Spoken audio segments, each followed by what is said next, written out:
Hello everybody, welcome to divinely guided 7777। कैसे हैं आप सब लोग? Here I come with the message of the day. तो लेट्स सी कि आज का मैसेज किसके लिए है, किस एनर्जी में है, किस तरह का है। ये एक शॉर्ट वीडियो होगी। अगर आपने मॉर्निंग में देखी आपके लिए गाइडेंस है, और अगर आपने एंड ऑफ द डे देखी तो ये आपके लिए डे रिफ्लेक्शन होगा। मैसेज आपने वही लेना है जो लगे आपको अपनी सिचुएशन से मैच करता हुआ। टैरो में ये मैसेजेस आए हैं, सब आपने अपने ऊपर इम्पोज नहीं करने, और इनकी बेसिस पर आपने कोई फाइनल डिसीजन नहीं बनाना। आप अपनी प्राइवेट रीडिंग करवाएं। डिस्क्रिप्शन बॉक्स में मेरा नंबर मौजूद है, साथ ही में सेकंड चैनल का लिंक मौजूद है, और दोनों ही चैनल्स पर रीडिंग लेने के लिए मेरा कॉन्टैक्ट नंबर एक ही है। So without any further delay let's see के what is the message of the day. What is the message of the day? What is the message of the day? Devil, Capricorn, Chariot, Cancerian, and Five of Swords. Okay. Libra, Gemini, Aquarius, and bottom of the deck पर है जनाब judgement का card, Libra, लियो।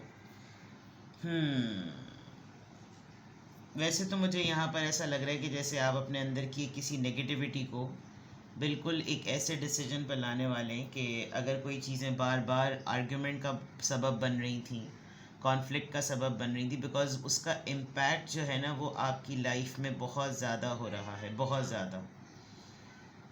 आप अपने ऊपर काम करने के लिए पूरे रेडी नज़र आ रहे हैं। आप बहुत सारी ऐसी चीज़ों को आगे के 4 से 5 साल तक के लिए प्लान करेंगे कि भाई मेरा रोड मैप लाइफ का ये होना चाहिए जिसमें मेरे अपने ऊपर अवेकनिंग हो, मेरी अपनी रिन्यूइंग पर बात हो, मैं अपनी कॉम्पोजिशंस पे बात करूं, मैं अपने फ़ैसलों को देखूं, मेरी ज़ात से कोई ऐसा फ़ैसला ना हो जो दूसरों के लिए नुकसानदेह हो। आई थिंक आपको अभी रिसेंटली किसी मेजर बहुत ही ट्रस्टवर्दी रिलेशन ने, रिश्ते ने जिसको कहना चाहिए ना, एक बहुत शेकअप वेकअप कॉल दी है।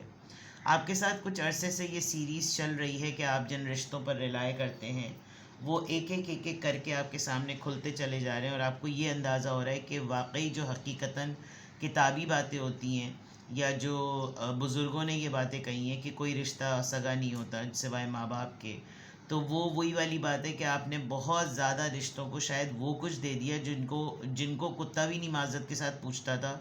आपने उनको वो इज़्ज़त और वो प्रोटोकॉल दे दिया, और इन रिटर्न आपको वो कुछ भी नहीं मिल रहा। ऑल्दो आपने उसमें इन रिटर्न का कुछ सोचा भी नहीं था। स्पेशली ये जो टावर मोमेंट है जिसमें अच्छे खासे बने बनाए रिश्तों के लोग जो हैं वो गिर रहे हैं, बिकॉज़ ये फेक थे, ये झूठ थे, ये सिर्फ केओटिक थे, और ये सिर्फ डिस्ट्रक्शन के लिए थे। ये सिर्फ आपसे अपना फ़ायदा लेने के लिए इस रिश्ते में थे। आपसे फ़ायदा पूरा हुआ, आपके बारे में गॉसिप शुरू की, आपके बारे में बुराइयां शुरू की, आपको एक ऐसा रियलिटी चेक दिया कि आपको अंदाज़ा हो गया कि ये अवेकनिंग टाइम बहुत ज़्यादा ज़रूरी है।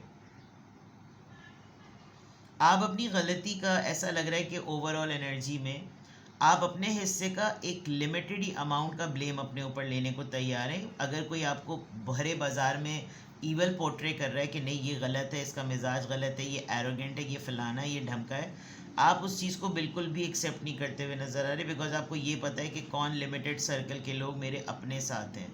जजमेंट कार्ड एक कार्मिक रेजोल्यूशन को शो करता है कि कार्मिक साइकिल चल रही है, या तो चल रही है या फिर रिजॉल्व हो रही है। बिकॉज अगर इसका इम्पैक्ट आपकी पूरी फैमिली पर आ रहा है, इसका इम्पैक्ट आपके बहुत ही प्राइवेट रिलेशंस पर आ रहा है, या आपके किसी भी अटेम्प्ट से, आपकी वजह से आपकी फैमिली पर आ सकता है, तो ये आपके लिए बड़ा वेकअप टाइम है। दूसरा आई कैन सी ये सिर्फ आपके साथ हो रहा है, बाकी लोग आप देखें ये जो एंजल हॉर्निंग हो रही है ये सिर्फ इसके ऊपर हो रही है, इस औरत के ऊपर हो रही है। अब आप औरत हो या मर्द हो, लेकिन एक फेमिनिन कैरेक्टर है, और उसका पूरा का पूरा एब्जॉर्प्शन जो है ना बाकी के सराउंडिंग के सारे लोग ले रहे हैं। तो ये एक आपके अपने लिए एक बहुत बड़ा रियलिटी चेक और एक सेल्फ एवेलुएशन मोड है कि आप ये हकीकतन देखना चाह रहे हैं कि भाई मैं देखूं कि मेरा नज़रिया, मेरी ज़िंदगी, मेरे फ़ैसले कहाँ तक जा रहे हैं। इसका कॉन्टेक्स्ट सिर्फ ऐसा बन रहा है कि जैसे आपने बहुत अरसे से कोई ऐसी चीज़ हुई, एक ऐसी चीज़ जिसको आपने फेस किया, फेस करने के बाद आपने उस पर कंडीशन सेट की, नहीं ये इस तरह नहीं होगा, ये मेरे मेरे नॉर्म्स के और मेरे उसूलों के ख़िलाफ़ बात है। ये आपकी किसी भी फैमिली रूट से कनेक्टेड हो सकता है, सिबलिंग से, कज़न से, रिलेटिव से, अंकल आंट से, यानी किसी से भी। एंड देन आप काफ़ी अरसे तक इस झमेले में पड़े रहे। अब ये ज़रा खुलकर सामने आ गया है मामला। अच्छा, खुलकर सामने आने में जब जब आपके पास इसकी कन्फ्रंटेशन आ रही है, आपके अपने ही आपसे अगर किसी के ऊपर कोई सवाल जवाब कर रहे हैं, कॉन्फ्लिक्ट की बात कर रहे हैं, लड़ने की बात कर रहे हैं, बहस की बात कर रहे हैं, तो उनको ज़रा माज़रत के साथ आपके डिसएग्रीमेंट्स को सुन कर ना अपनी मुंह की खानी पड़ रही है। कोई ये क्लेम नहीं कर सकता कि वो आपके ऊपर मुसल्लत करे कि नहीं तुम्हें मेरी बात माननी पड़ेगी। कोई ये नहीं कर सकता, बिकॉज़ अगर आप इस विश फुलफिलमेंट कार्ड को देखें, आपको अपने डिसीजंस पर एक तरीके से बहुत प्राउड फील हो रहा है। प्राउड से ज़्यादा आप कंटेंट हैं कि हाँ, ग्रैटिट्यूड में है कि कोई माई का लाल मुझे ये बोल नहीं सकता कि तुम ये मानो, तुम्हारी तो ऐसी की तैसी माननी पड़ेगी। किसी की हिम्मत ही नहीं है, सबसे बड़ी बात। और क्योंकि आपने एक लंबा सफ़र तय किया है और ये अचीवमेंट आपकी है। अब ये पूरे प्रोसेस के बाद ना कुछ लोग हैं आपकी लाइफ में जो आपको अननेसेसरीली डिसलाइक करते हैं, मतलब आउट ऑफ रेज कह लें, आउट ऑफ जेलिसी कह लें, आउट ऑफ इरिटेशन कह लें, आप उनको इरिटेट करते हैं। आपकी पॉजिटिविटी उनको इरिटेट करती है। अब ये मामला उन्होंने कहीं ना कहीं कुछ ऐसा किया क्योंकि आपको लाइमलाइट मिल रही थी, आपको स्पॉटलाइट मिल रही थी, आपको हर किसी की प्रेज़ मिल रही थी। क्यों मिल रही है भाई? उसके ऊपर उन्होंने कोई रंग दिखाए हैं और वो आपके लिए बहुत बड़ा रियलिटी चेक बना है। तो ये तो आपकी ओवरऑल एनर्जी का मामला आ गया। यहाँ मैं देखूँ तो अगेन वही वाली चीज़ है, कोई अननेसेसरीली चाह रहा है कि आप उसके साथ चेंड हो जाए। कोई अननेसेसरीली चाह रहा है कि नहीं, फैसले का इख्तियार इसके पास ना हो और आप उस चेंड रिलेशनशिप से निकल कर बहुत फास्ट और क्विक पेस पर आप अपने फैसले पर डटे हुए। आपके साथ कोई भी आ रहा हो, कोई भी आकर आपसे बात करे, आपसे चिक चिक करे, पैं करे, कितना लंबा ही क्यों ना वो खींचे मामले को, आप उसको हर तरह के डिस्कशन में डाल देंगे, लेकिन उस पॉइंट पर आप नहीं आएंगे जो आपको मालूम है कि वो उस पॉइंट पर आकर आपको किस चीज़ के लिए कन्विंस करना चाह रहे हैं। In the end there is a big possibility कि इस पूरे प्रोसेस में आपकी किसी और से भी बहस हो जाए, किसी एक के बजाय आपकी 2-3 लोगों से बहस हो जाए, लेकिन होगा ये कि आप उनको चुप करा देंगे। आपका पॉइंट, आपके ओपिनियन, आपका विज़न इतना क्लियर है और इतना सॉलिडिफाई है कि आप उसको अगले को चुप करा देंगे। आपने कोई ऐसा फ़ैसला भी रिसेंटली बनाया है कि जिसमें वाइट एंड ब्लैक बिल्कुल क्लियर हो, स्याह सफ़ेद बिल्कुल साफ़, सच्चा झूठा बिल्कुल साफ़, खरा खोटा बिल्कुल सामने, और आपको मालूम है कि आप जिस डायरेक्शन में चल रहे हैं वो विक्ट्री है। बहुत सारे लोग आपकी आड़ में उस तीसरे इंसान को भी बातें सुनाने के लिए आपके हक़ में हैं, क्योंकि उनके साथ भी कोई ना कोई मिसहैप ज़रूर हुआ है। ये आपके लिए आपकी विल पावर को इस्तेमाल करने का बिल्कुल राइट टाइम और राइट डे है। आपने 2-3 दिन पहले कोई फ़ैसला किया था, आप आज किसी फ़ैसले के मोड में हैं, बट आप you will come out of it. आप बाहर निकलते हुए नज़र आ रहे हैं इस एडिक्शन से, इस डिप्रेशन से, इस मेंटल हेल्थ के इश्यूज़ से। आपको लग रहा है कि मुझे ना अब इस बारे में सोचना है, ना इस इंसान के बारे में सोचना है, मुझे इस तरह की किसी पेटी बात में नहीं पड़ना, बिकॉज़ घूम फिर कर बहुत सारे लोगों के लिए जो है ना आपने एक गॉसिप का टॉपिक दे दिया है। हाँ, इससे ये ज़रूर होगा कि आपको इस पूरे प्रोसेस में ये पता चल जाएगा कि कितने लोग हैं जो बात सुनने के बाद आपके फेवर में बात करते हैं। अगर आपके बहुत ही अपने लव्ड वंस, सिबलिंग्स जिनको कह लें, अगर आपके सिबलिंग्स या आपके पेरेंट्स भी उस टॉपिक को सुनने के बाद उस एडिक्टिव गॉसिप का पार्ट बनकर आपसे बहस करेंगे, तो आपके साथ यही वाला मोमेंट होगा जो टावर मोमेंट है।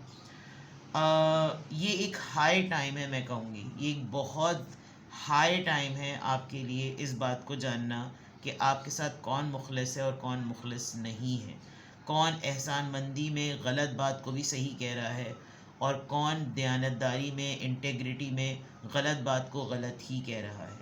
आप तो अपने मुहाज पर खड़े हुए हैं, आप गलत को गलत ही कह रहे हैं, जिसकी वजह से काफ़ी सारे लोग आपको टफ़ टाइम दे रहे हैं उस एक इंसान की वजह से। एक बात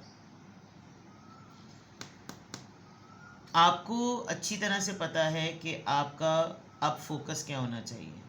आपके पास बहुत से मल्टीपल ऑप्शंस हैं डिसिप्लिन और अपनी अटेंशन को डिसिप्लिन करने के लिए। आप उस पर मेहनत करेंगे और आप अपना फोकस उस पर मेंटेन करेंगे। वो फैसला हो सकता है, वो एक्टिविटी हो सकती है, वो इंगेजमेंट हो सकती है। एंड देन जो भी उसके आड़े में आएगा, अब अगर ऐसा लग रहा है कि अगर किसी ने अब आपको धमकाने की कोशिश की, you are ready to face it. अगर किसी ने आपको गुस्सा दिलाया, बेचारे की मौत होगी। अगर किसी ने आपके साथ कम्युनिकेट किए बगैर कहीं बैठकर आपके बारे में बात की, वो पर्सन आपकी ट्रस्टवर्दी लिस्ट का पार्ट अब नहीं रहेगा। और एक अंडर हैंडेड बिहेवियर के नहीं, तुम्हें देखना पड़ना चाहिए, तुम्हें समझना चाहिए, तुम फलाना, तुम ढिमकाना, आप इस तरह की सेल्फ सेबोटाजिंग एनर्जी में बिल्कुल भी नहीं। अब आप अपने आप को नुकसान देते हुए आज तो कम से कम नज़र नहीं आ रहे। लेट्स सी क्या हुआ है, ऐसा क्या मामला हुआ है, वल्लाह अलम। देखते हैं कि किस एंजल नंबर से क्या अफर्मेशन अलाइन है। आप अपने फैसले पे अलाइन हैं, आप अपनी पावर पे अलाइन हैं, आप अपनी क्रिएटिव पावर्स पे अलाइन हैं, और आपको पता है कि आप जो अचीव करना चाहते हैं उसका स्टेप फॉरवर्ड, उसका प्लान फॉरवर्ड, उसका मूव फॉरवर्ड क्या होना चाहिए। आपको अच्छी तरीके से मालूम है कि आपकी जो पोजीशन है वो इनक्रेडिबल क्रिएटिव पावर्स पे डिपेंड करती है। आपके इख्तियार में, आपके कस्टडी में जो चीज़ आ जाएगी, जो आपकी पोजेशन में यानी आपके इक़्तिदार में जो चीज़ आ जाएगी, वो कितने इनक्रेडिबल पावर्स रखती है। आपको सिर्फ ये यकीन दहानी करानी है कि आप उसको अचीव करने के लिए हर वो चीज़ करें जो आप जिसकी ख्वाहिश करते हैं। बस सीधी सी बात है, इसके अलावा कोई और रॉकेट साइंस यहाँ पर है ही नहीं। तो आज की अफर्मेशन में अल्हम्दुलिल्लाह, I am happy, I am confident, I am strong and I am align. एक बात हमेशा याद रखिएगा, जो लोग वीक होते हैं ना, वो झुंड में शामिल हो जाते हैं, यानी क्राउड में या मॉब में। जो इंसान स्ट्रॉन्ग होता है ना, वो हमेशा अकेला होता है। तो मुझे लग रहा है कि आप अकेले अपनी जंग लड़ रहे हैं, और जो वीक लोग हैं उनको झुंड में क्या, आप उनको जुलूसों में जाने दें, उनकी अपनी मर्ज़ी। ठीक है, किसी भी पॉइंट ऑफ टाइम पे आपको लगे कि आपको मुझसे प्राइवेट रीडिंग लेनी है तो डिस्क्रिप्शन बॉक्स में मेरा नंबर मौजूद है, और साथ ही में सेकंड चैनल का लिंक मौजूद है। दोनों ही चैनल्स पर रीडिंग लेने के लिए मेरा कॉन्टैक्ट नंबर एक ही है। तो अपना बेहद ख्याल रखिएगा। Bye bye.